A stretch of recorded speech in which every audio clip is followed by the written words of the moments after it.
as a sports fan, you're going to have rivals that you just can't bear to say anything nice about.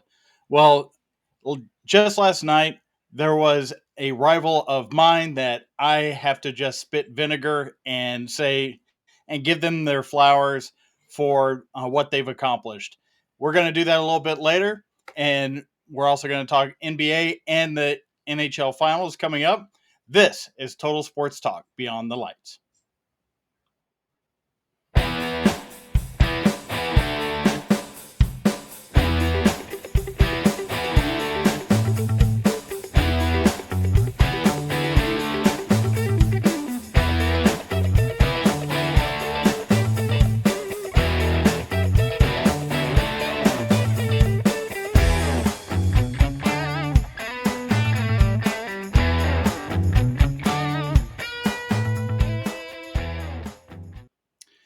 Welcome, everybody. This is Total Sports Talk Beyond the Lights.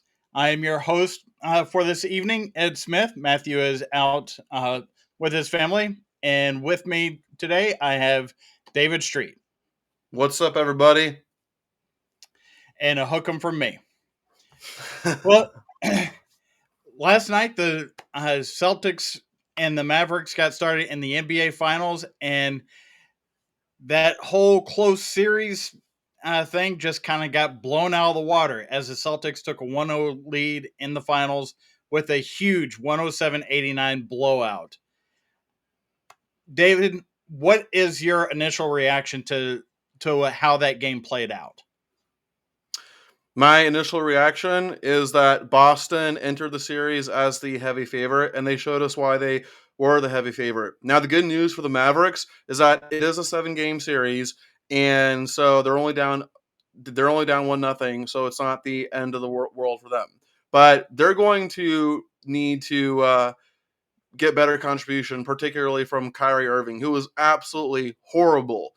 Not only did he not score well, he didn't shoot well, he didn't rebound well, he didn't do anything well at all. Like, this might have been the worst game that Kyrie has ever had, or at least the worst playoff game that Kyrie Irving has ever had. But when you're looking at the Boston side of things, Ed, what really stands out to me is the play of Porzingis. And what also stands out to me is, think about how scary it is that the Celtics have won a lot of games without Porzingis. And the dude plays in his first playoff game this season, and he scores 20 off the bench. And by the way, mind you, while Porzingis scored 20 himself off the bench, the Mavericks bench had 20 points combined. Yeah, it was definitely a wake-up call for the rest of the country to see the Celtics be the Celtics that we saw during the regular season. With now, when you're looking at them coming into this series, they're on an 8-game winning streak in the playoffs. For a Celtics franchise, that is their franchise record. Of all the championships that we know of the Celtics, this team has had a longer win streak in the playoffs than any of the others. Now, granted, we know the thing with the playoffs way back in the 50s and whatnot, but it's still impressive to have 8-game win streak in the playoffs. I don't care what year it is. And you're absolutely right. Porzingis, 2 days ago during the press, we didn't know if he was even going to play. And here he is. He comes out and he's the best guy on the floor. He is the best player on the floor coming off the bench, coming off of the calf injury that he's been rubbing down for weeks now. And that just also shows you how long the NBA playoffs run.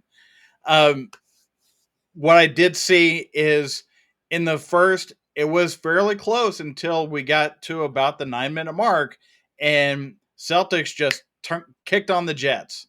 They went on a 23-5 run through the end of the first quarter. Were there some adjustments, David, that you saw that the Celtics make defensively that just gave the Mavericks fits, that so they couldn't keep up with the Celtics scoring? I mean, I think, and I'm kind of beating a dead horse here, but I think it's the defensive adjustments that they made on Kyrie. We know that Kyrie is the number two guy behind Luca. Listen, Luca is Luca, and he's just one of those players that you're probably never going to stop. You can only hope to contain him. So when you can't stop the number one guy, then what do? You stop the number two guy. And I think because of that, because they were able to not only contain Kyrie, but really just flat out demoralize him, that was huge in their victory.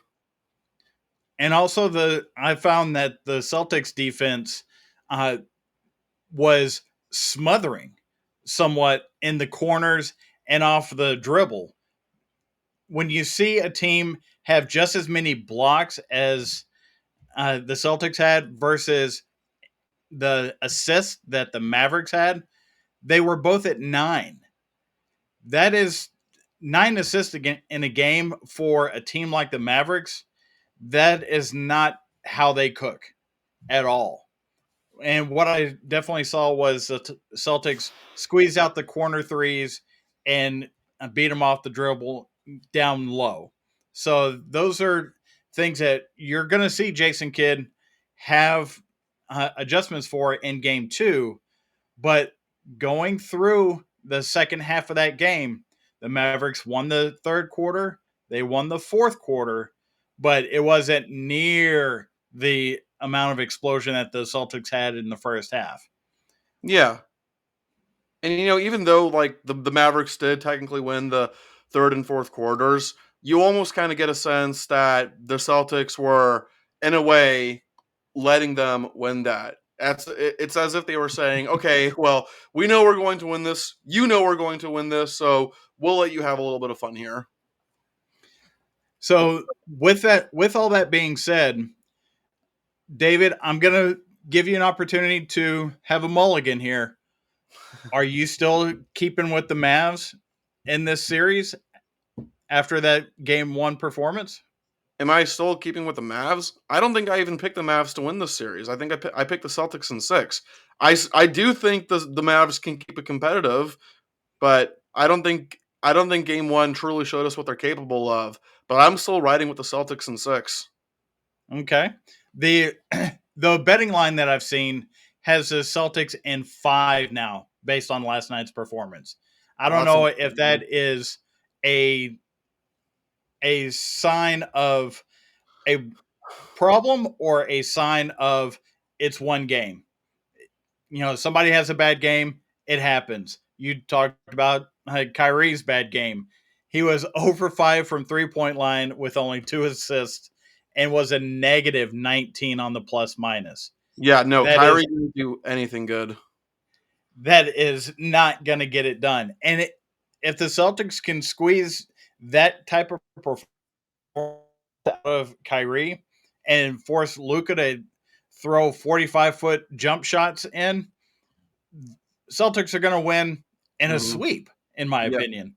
Well, and also too, I think the other thing that stands out, Ed, is the clear difference in depth between the two teams. Right? We talk about Porzingis scoring 20 points off the bench. What we didn't mention was that Jason Tatum, Boston's leader, he didn't have a great game himself. He only had 16 points on 6 of 16 shooting, and he had 6 turnovers. Right? Now compare that to Kyrie, and I know Kyrie's not the go-to guy, but he is at least the second go-to guy. Compare that to Kyrie, who had an absolutely horrific game, and Dallas's depth was not able to carry them to victory the way that Boston's depth was able to carry them to victory. Yeah, and Brown was the leading scorer for the Celtics, and you saw Tatum just kind of back off and let it happen. Mm-hmm. He they're able to have such chemistry that they can back off one and let the other one go ahead based upon the adjustments that they're seeing. And I think that bodes well for them. But just to give you a quick stat on game 1, the game 1 winner of the NBA Finals wins the series 70% of the time. Game 1 winner at home wins the finals 78% of the time. So I think you're looking pretty good, David, on that thing right there. Well, I had the Mavericks in 6. I'm gonna stick with it. I've always been a believer in Jason Kidd. I even ever since I saw him play as a sophomore at Cal, uh, and I've just been a fan of his, quite frankly, throughout his NBA life, if you will. Yeah, well, when I hear those numbers at 70 and 78, I think that, they definitely do stick out, but they don't stick out enough for me to think that the team that lost game one has zero chance. I mean, it was only just a couple years ago. The Golden State Warriors lost game one of the 2022 NBA Finals, funny enough, to the Boston Celtics. And then the Warriors, went on to win six. Now, if the stats show that the game one winner wins 90 to 95% of the time, then there will be cause for concern.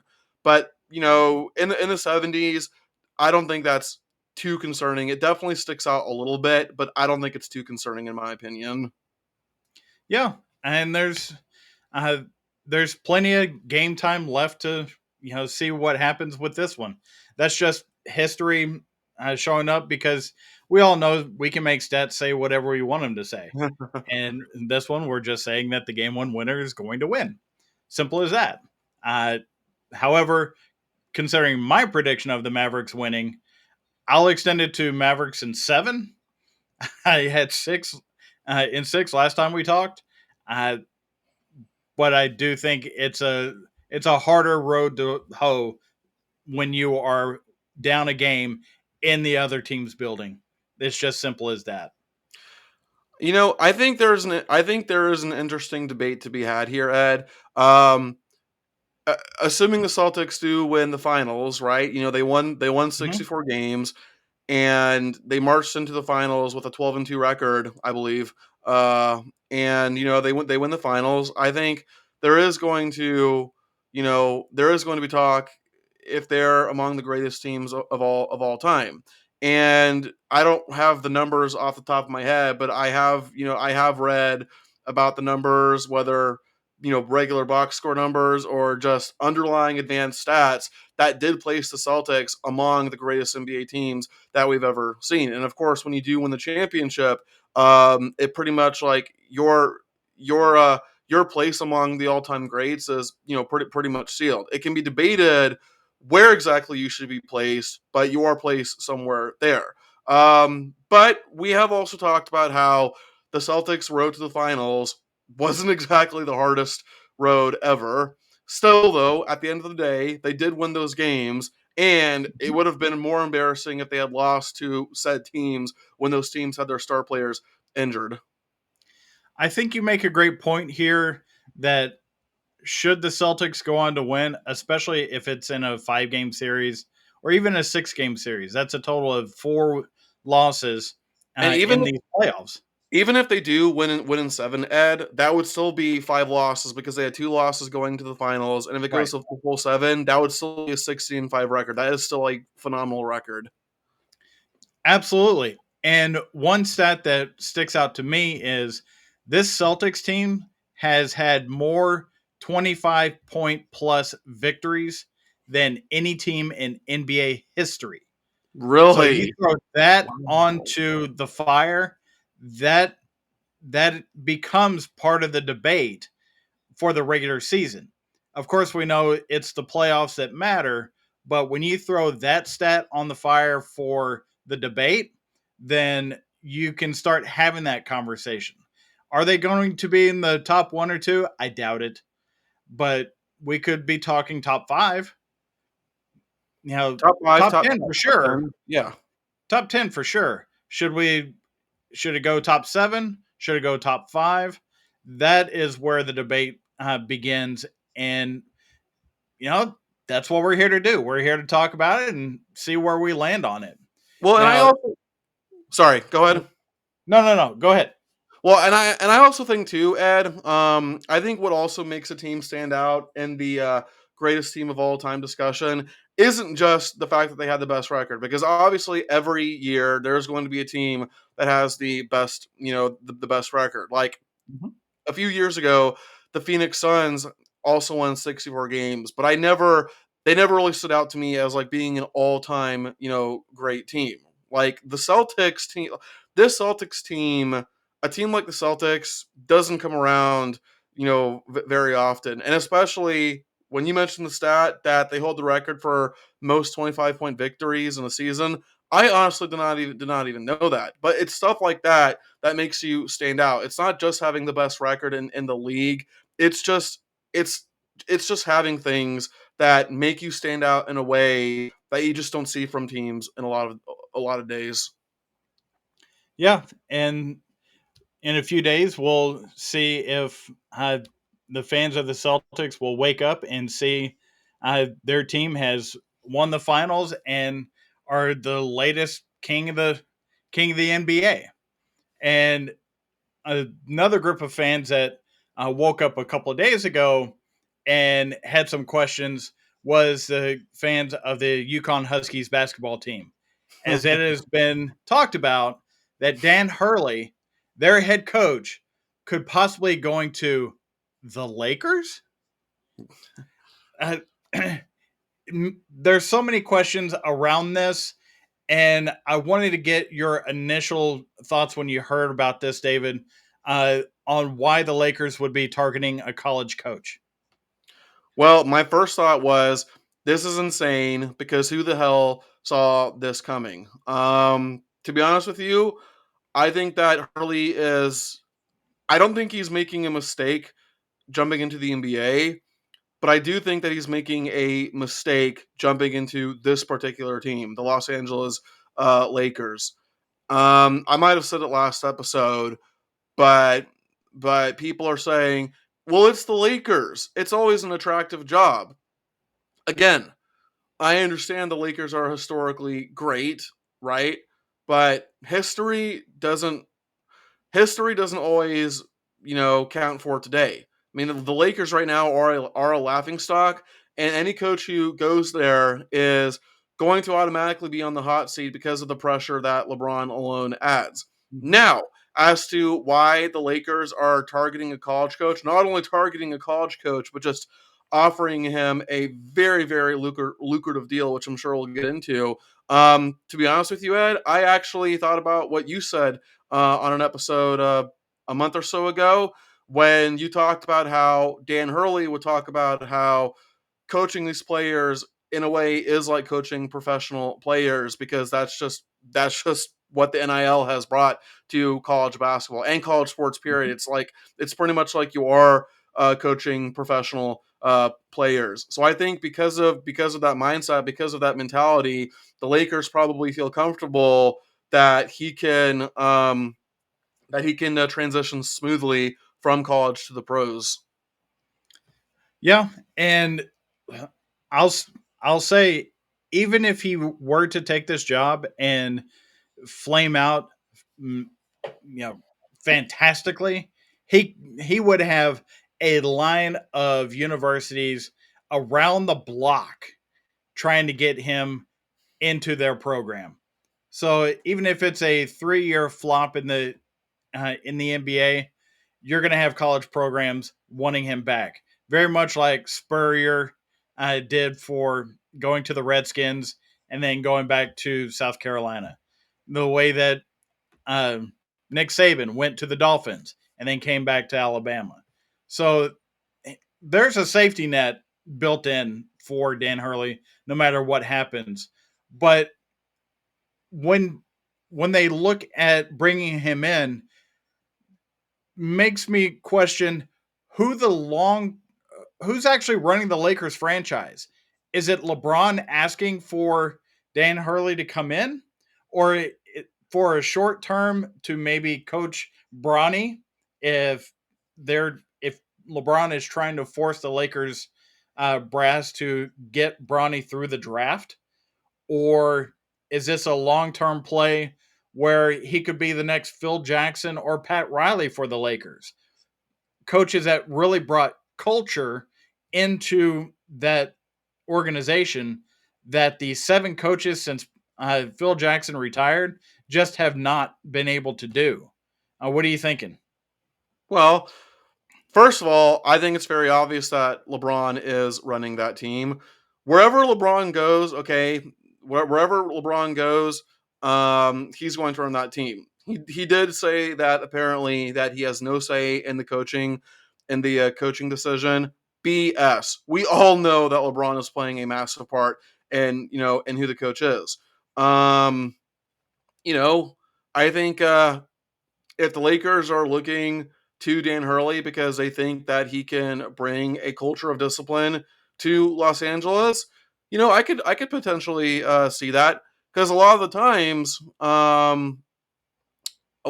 sometimes a coach will be brought in, not necessarily because of his win loss record or whatever, but because of what he can instill, the mindset that he can instill. I remember recently I was rewatching the ESPN 30 for 30 Bad Boy Pistons documentary, which is hands down my favorite 30 for 30 of all time. Like if any of you guys haven't seen it yet, the Bad Boy Pistons 30 for 30, I highly recommend it. It is so good. And what really stood out to me was I don't remember who the general manager for the Pistons was at that time, but what really stood out to me was how he brought in Chuck Daly, despite the fact that Chuck Daly, didn't have a great record as the head coach for the Kings, but um, that never really phased the general manager because, as he put it, the Kings didn't have any good players. Like, how do you expect to win if you don't have any good players? But he brought Chuck Daly in because he knew what kind of culture that Chuck Daly could bring. So if that's what the Lakers are expecting with Dan Hurley, then I can't really fault them for that. Oh, absolutely not. And when LeBron moves on, whether it's through this cycle or beyond, if Dan Hurley winds up being the coach, I could see him giving the soundbite that Rick Pitino did going to the Celtics, where he famously said, Larry Bird is not walking through that door. Kevin McHale is not walking through that door. And it takes good players to be successful. Well, outside of Anthony Davis and LeBron James, does do the Lakers have a nucleus that could be successful long term? I don't think so. No. So you'd be bringing in a coach to bring in a culture that you would have to first appease King James and then turn around and build through draft and free agency, which the draft the Lakers have over the next few years, they do have five of their picks, but one of them could be swiped away based upon the Anthony Davis deal. Mhm. So they would have four in 3 years. They would all be 2 years down the road. Yeah. So that doesn't bode well for building a team right up front for a guy that you're expecting to have around for a decade. You said it yourself, David. The LA Lakers job is a hot seat job until you win championship after championship after championship. Anything short of that is considered a failure by that fan base because they have had so much success through not only the years but the decades of being in LA. So Yeah. that is definitely something to take a look at. Uh, but just to look at the flip side of this, why would Dan Hurley be looking to come to the NBA? I mean, he's spoken about it, about the idea of having a desire to coach in the NBA. But David, do you have any thoughts on why it looks good on his part to come to the Lakers at this point rather than trying to finish that three-peat with his team at UConn? Well, one, a three-peat is brilliant, but back-to-back titles is also nice. I think also, when you're in Hurley's position, it's not just the allure of the Lakers coaching position. I think we all know that Dan Hurley has a family and he's a father, and when you get to the point, you have to make the decisions that's best for your family. Ed, you know that better than me because you have a family and you're a father yourself, and you have to make decisions that are best for your family. Well, the same thing here applies for Dan Hurley, right? That you have to make the decisions that you feel like are going to be, best for your family, because ultimately they're the ones that you have to feed. They're the ones that you have to provide for. And then Ed, I think you have it, but my understanding is that apparently Dan Hurley has still been asking donors for fundraising money, or something like that. Yeah, just last year in a back-to-back title winning defense, UConn only made $5 million for the program. Well, guess what? It costs way more than $5 million to run that program, especially with all the travel that they have to do, all the people that they have to employ, Hmm. the school itself getting their cut, all these different things, which means that Dan Hurley, as a head coach, and this is true for all college head coaches, any any head coach, any sport, anything in college, they wind up having to ask the boosters for more money. They have to fundraise. They have to talk about the TV rights deals. The fact that UConn is not in a Power Four conference, they are not getting the same cut as what you would see the teams like Auburn or Alabama or Texas or uh, UNC, Duke, any of those that are in those Power Four conferences, they they get enough money from the TV rights deals to where they are not struggling to keep things moving in the right direction. This is something that is not going to show up on the court week in week out. This is something that they have to do behind the scenes, behind the cameras, something that is part of the job. But Dan Hurley wants to coach, Hmm. and he can't coach if he is still having to do everything else that that does not pertain to coaching. Well, You're also talking about a recruiting cycle that's in college right now, where not only do you have to recruit high school players, you have to recruit junior high players, you have to recruit every player that's in college basketball right now, including your own team, for because of the transfer portal. I Am I missing anything, David? no, I don't think you are. And you know what? You know what's really crazy to me, Ed? It is just absurd to me that UConn is still, for whatever reason, underrated, because I, for them to win back-to-back championships, for them to win 12 straight games in utterly dominating fashion, in my own personal life, not only have I never seen that done before, I never thought that was even possible. The way that UConn dominated teams in back-to-back years. If Kentucky or North Carolina or Kansas or UCLA, or Duke, any of those teams, if they had achieved the exact same success that UConn has achieved, you bet your ass that all of those teams, athletics programs, would be doing everything in their power to make sure that they're all set. The fact that UConn has won back-to-back championships and yet is still underrated and is just still just, if you will, in some financial trouble, is just absolutely mind-boggling to me. Yeah, and it's something that the business of college sports is just a really haves and have nots conversation that is a deep, deep, deep well. And we'll get to a little bit of it here in a second. But I did want to point out that amongst everything that's going on that Dan Hurley has had to do, his practices are never second rate. He has instilled a professional system into the UConn basketball program. And that's part of why he thinks he can succeed at that next level. That's another reason why he wants to go, is because he knows it's a professional system. He's got lineage of the NBA in his blood. And what better way to show how good you are than by competing against the best? Isn't that what all athletes expect to do, especially the top end ones? Well, the same thing is true about coaches. If they are top end at their level right now, they want to see where they're at on the next level. And that is another thing that Dan Hurley is really kind of looking to do. Uh, and when you look at the idea of being in the NBA, it is a professional uh, sports league. It's not a murky mud pit like the NCAA is at this point.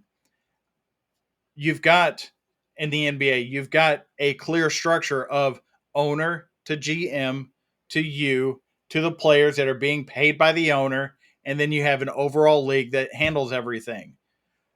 David, can you tell me who's actually running things in the NCAA? I mean, it could be the TV contracts. It could be oh my god, I'm drawing a blank. Who's the president of the NCAA? I can't tell you that, but the NCAA as a whole. Well, if you can't remember the name, then that probably answers my question as to whether he runs things or not. But I think, just off the top of my head, I think right now it's the TV contracts. It's all about the TV contracts. What do you think? I would say it is about the TV contracts because the boosters are not wanting to give up all their money to the school. And what supplements that? The money that comes in from the TV contracts.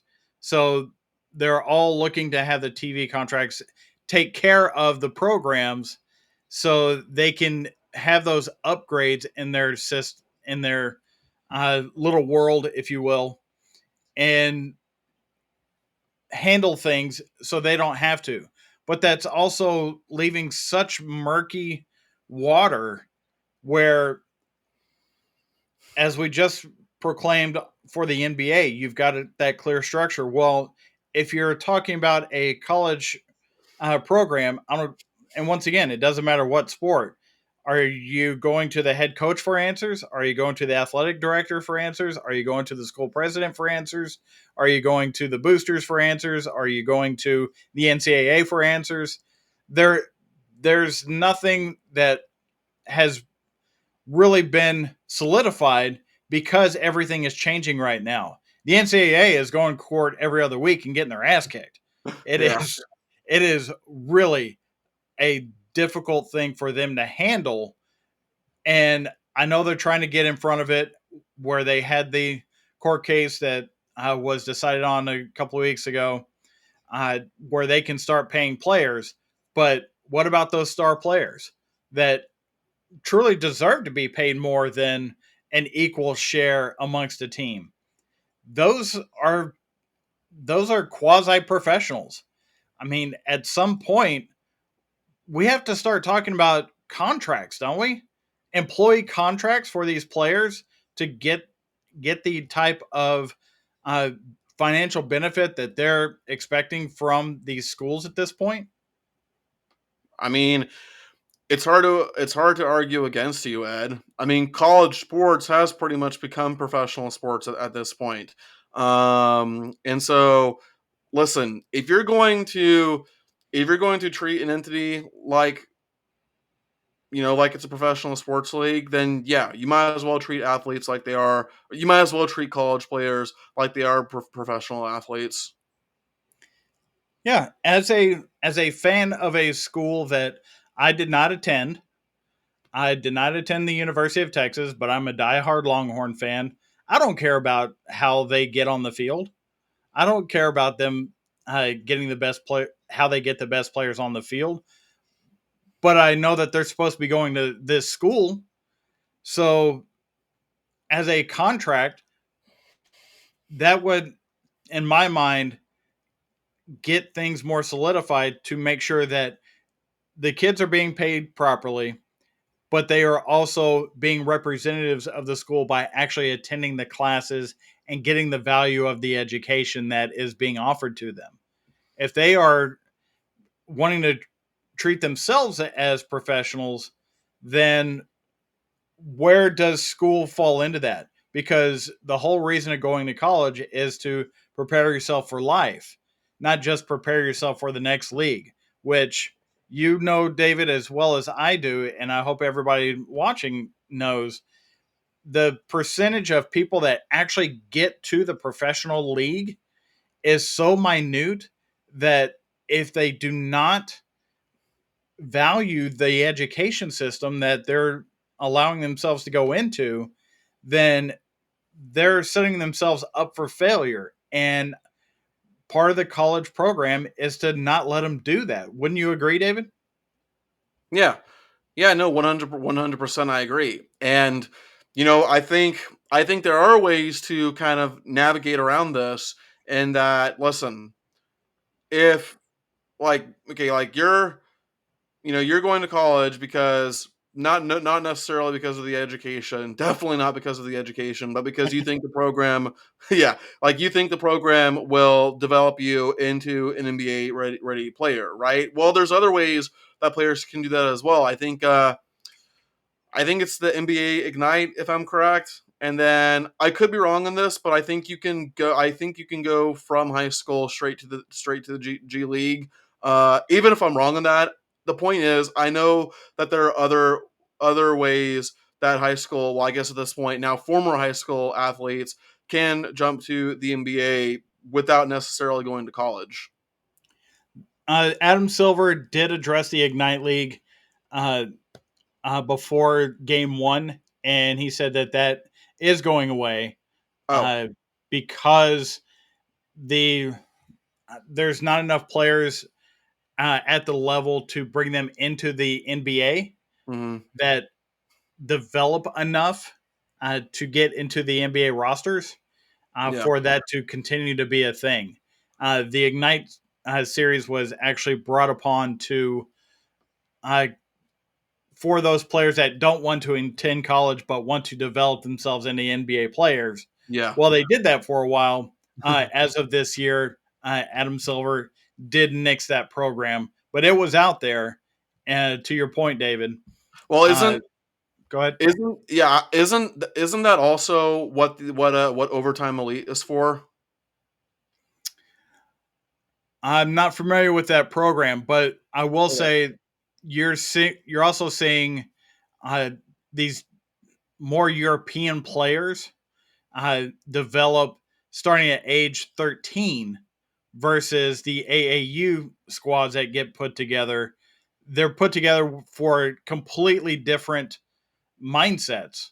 The AAU, you're not seeing as many players develop well enough because they're getting paid as players in the AAU at this point uh, through the different sponsorships that they have. Whereas the ones overseas, like the one Luka Doncic came Mhm. from and Djokovic came from, they're starting at age 13 and developing team basketball, not I'm gonna ISO you and dunk on you and shoot 3 pointers over you. It's it's the difference between individualized success in a team sport versus wanting a team success but becoming a great individual player. Yeah. So that's where I'm seeing the difference between those two entities. I know it's a bit of a side tangent, but I think it's worth talking about. Yeah, absolutely. And you know, if you don't mind, I want to circle back to Dan Hurley because I have a question that I wanted to ask you. Yeah, Assuming that Dan Hurley does leave UConn, and it's looking like more than likely he will. How do you foresee? What do you foresee the reaction of the UConn fans? You know, being? Do you think it's going to be more like, you know, how could you do this, Stan? Especially when this came out, out of nowhere. I mean, some fans are going to think that it came out of nowhere, or do you think the reaction is going to be more like, well, Dan, you brought us back to back titles, you brought us back to national relevance, and we can't thank you enough.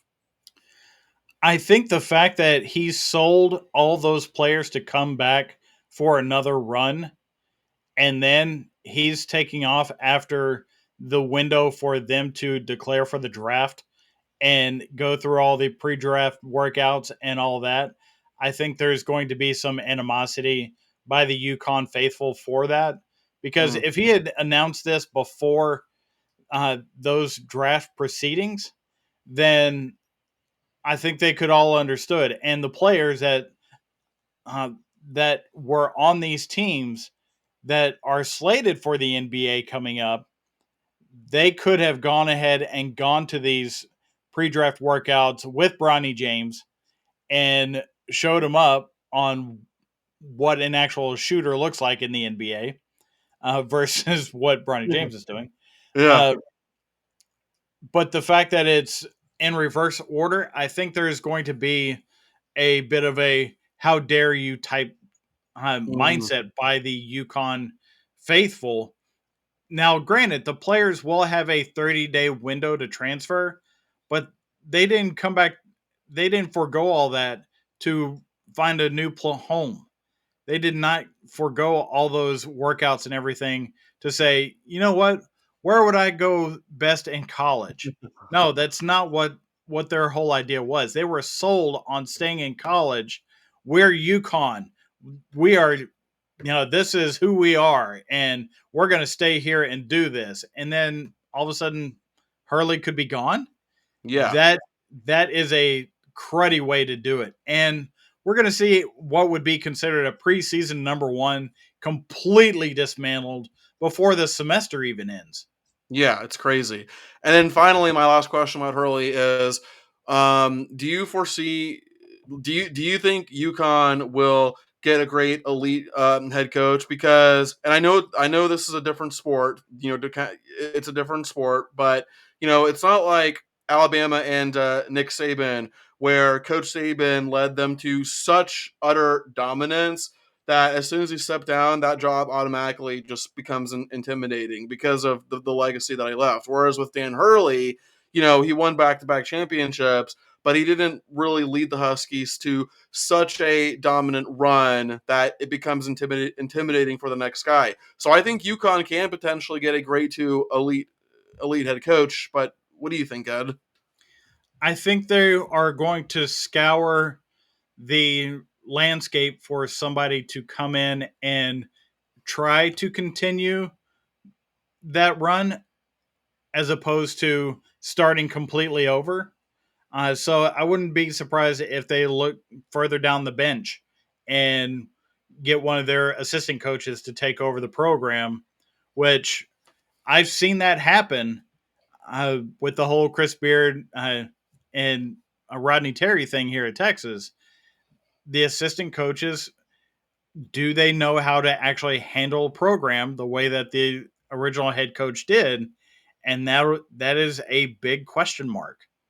So to your analogy of Alabama and Nick Saban leaving and then finding a head coach to replace him, well, this is the situation of Washington where DeBoer left Washington. Who's replacing him? The guy It's from not Arizona? right. It's somebody else that is up and coming. Yeah. So it's not somebody that's be going to be solidified as one of the best coaches in the country because they don't have the resources for that.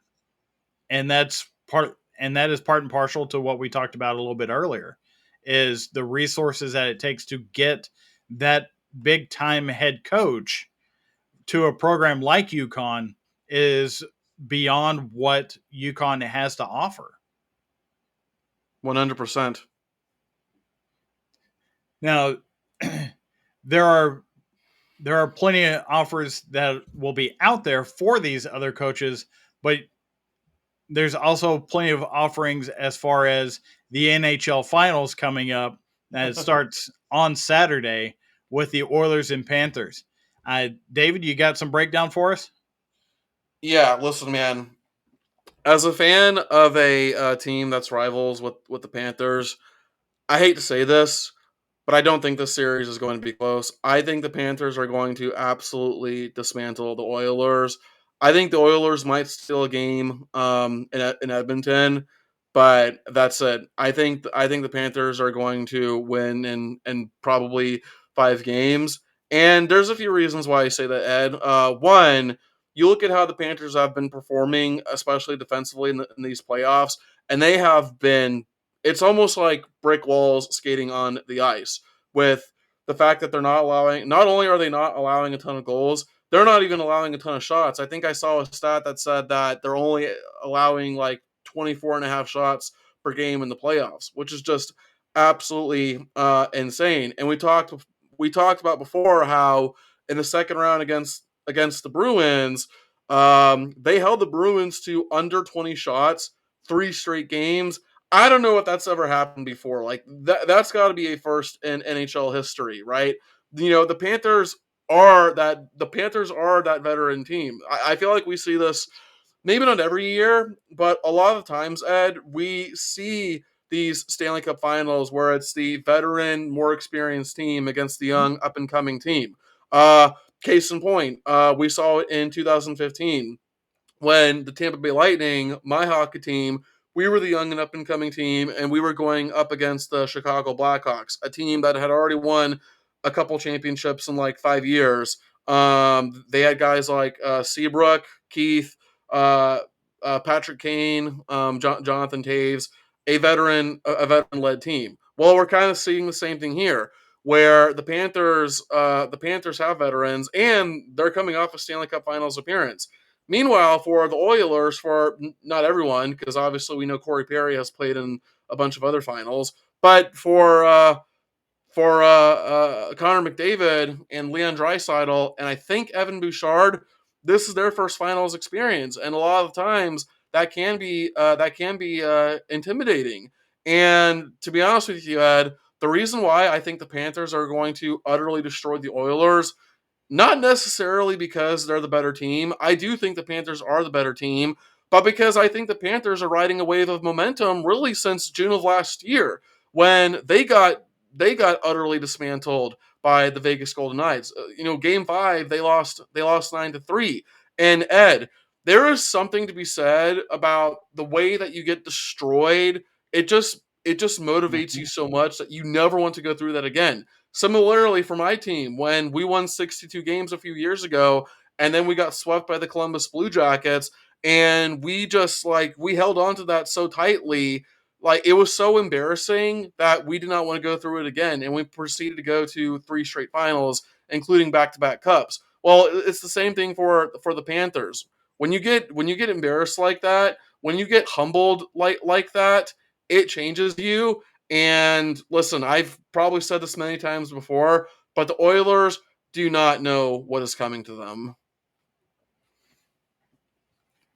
Yeah, from what I've seen of these playoffs, I've seen the Panthers be very physical, not letting a whole lot, and they just come at you in waves and just keep you stuck in your end of the ice, and basically in quicksand, if you will. You're not able to do a whole lot with them. Whereas on the Oilers side, you're seeing a lot of high power. Let's get down there. Let's create opportunities, that type of thing. So I really, I what I see, going to old analogies, because I'm an old guy apparently, uh, is the irresistible force versus the immovable object. And I feel like we had the same conversation of the Oilers versus the Stars series. It's a very similar type dynamic in my mind. And the Oilers took control of that series after that horrific second period, uh, in which they let the Stars back in and win. I was at game 3. I Uh, think so. It was the one that Quaid was talking about. So whatever game that was. right. So after that, that woke that team up. To your point, they were embarrassed. So it woke them up, and they just played great the rest of that series. So I kind of see this series working in a very similar aspect. So I'm actually going to take the Oilers in this series, uh, because when you get the best players, the best goal scorers on the planet working together and on a roll, there isn't much that's going to stop them. And I feel like that is going to be the difference in this series. What say you? You you think me being a Lightning fan, you think I want to be right about this? Hell no. Like, dude, Do I want the Panthers to win the Stanley Cup? Hell no. Let's make sure the Lightning are the only cup winners in the Sunshine State. So yes, I am pulling for the Oilers. I do hope they win, even though that means that the cup would go back to Canada. But all that aside, I do hope the Oilers win. Screw the Panthers, but I just cannot in good conscience pick against the Panthers, man. Like it's just they just feel like a team of destiny to me. Well, I mean, this could be the first time that Canada gets the cup in what, 30 years? Well, I think certainly who was who was the last Canadian team to make it before the Oilers? The Canadians, and they made Montreal, yeah, uh, and to win we it. all we all knew Montreal had no chance against the Lightning, zero. That series was a complete joke. Yeah, it's so I'm all for seeing history. These are things that you don't see very often anymore, and Gary Bettman has certainly made it for sure that almost no Canada team has any shot at winning the Stanley Cup. Yeah, well, I mentioned it before on a previous episode, Ed. Um, but one big reason I could see the Oilers winning the cup is I have said before that there's certain players out there where they just have that certain vibe about them that you just know they're going to win the cup. That's just the kind of vibe that they exude, and that's exactly the kind of vibe that Connor McDavid exudes. Absolutely. I mean, what unlucky thing does he have to where if he were on any other team in NHL history, he would be considered the best goal scorer that they could have ever had, ever. But yet, he winds up in Edmonton. I mean, they only had Wayne Gretzky, Mario Lemieux. And I'm like, he considered like the third best goal scorer in that team's history? Because that's the way it kind of looks to me at this point. I mean, Well, I mean, history will judge them later on, but yeah. just in the interim, I you kind of have to go with the old guard versus the new guard when it comes to that conversation. Yeah, yeah, for sure. Well, I mean, and if the Panthers end up losing back to back finals, man, like I am going to like, Lightning fans are going to be basking in the tears of those fans. Oh, I'm sure. I'm sure. Just like Giants fans were basking in the tears of Yeah, the Bills. Or especially when you think about how we won back to back cups, and then you guys hypothetically lost back to back cups. So we are not the same, not yet, at least.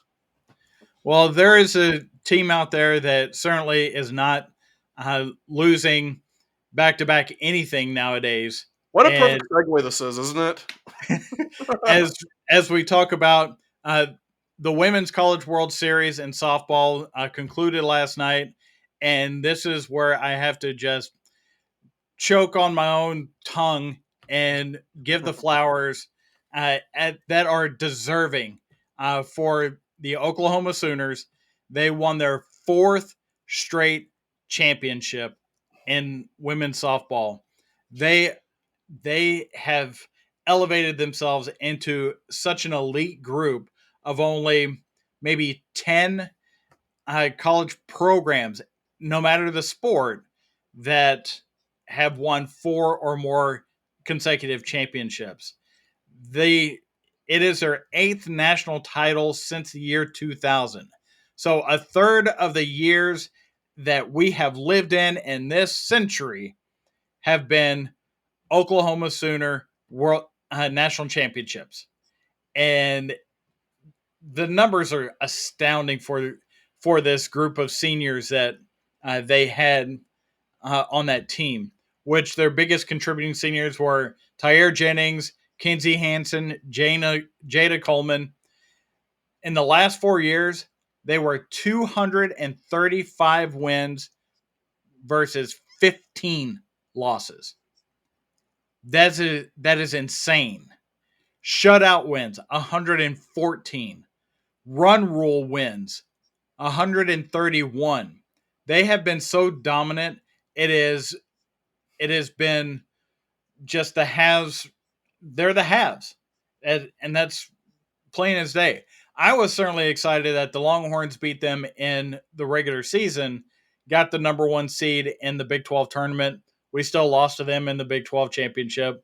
And we met in the final for the College World Series, for the Women's College World Series, and we lost to them again when it mattered. When it matters, that Oklahoma Sooner team just shows up to play for every single out through the game because they really won it in the last inning where they got up 4 runs on the Longhorns and just drove it home after that. It's truly an impressive title. Now, they do have a long ways to go before they are considered the absolute best program ever as far as consecutive national titles. In the women's side, the North Carolina soccer team won nine straight national championships between 1986 and 1994. The men's side, almost every guy watching this can already tell you it was the UCLA men's basketball team with John Wooden at the helm from 1967 to 1973. But David, let me ask you this. If a team is that dominant over such a long stretch, does it be, get to the point where nobody even wants to play anymore because it doesn't matter because you know that that team is going to win every single year? Yeah, I think I think so because even though every year you enter with with the mindset of I'm going to win, you can't tell me that some doubt creeps into your mind when the same team wins over and over and over again, and you are starting to have a little bit of doubt because you pretty much already know what's going to happen.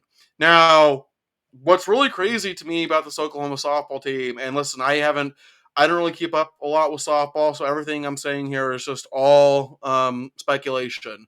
But from what I heard, apparently this was supposed to be a rebuilding year for Oklahoma, especially since they apparently lost their entire pitching staff from the year before. So even in a rebuilding year, they still dominate.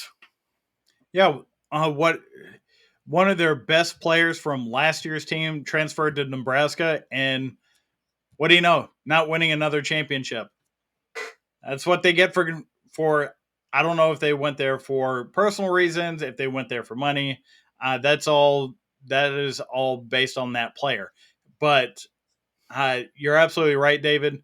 The idea that this was a team that was vulnerable and this they still make it through just shows you the resolve that that program has. That is a dynasty. Let's For not sure. make any bones about it. This is a dynastic program that the team that gets there and finally beats them and wins a championship over them, because to be the best you have to beat the best. That is going to be an accomplishment that whatever program that does that, we will remember that program. For Uh, what it, just like Go ahead. just like we remembered um, uh, so many of the other uh, when so many of these other dynasties finally fell. Who was it that took over? Like from the Patriots dynasty, the Chiefs have taken over that. So Mhm. we're praising them everywhere we can. And that's what's going to happen when Oklahoma softball finally gets overtaken by somebody else. Hopefully, Yeah. the Longhorns. Yeah, for sure. For what it's worth, I think the Oklahoma player that you mentioned is actually from Nebraska, so I think she just wanted to go back to be with her family. And then also, I would like to apologize on behalf of my Gators softball team because if we had not choked that 5-2 lead, this wouldn't have happened. Because even if your team had still lost, the silver lining would have been, well, at least the Sooners aren't the champions. So our bad Well, guys. yeah, and it's a mark of a great champion. You give them this much, you give them half an inch, they're going to take 10 runs on you.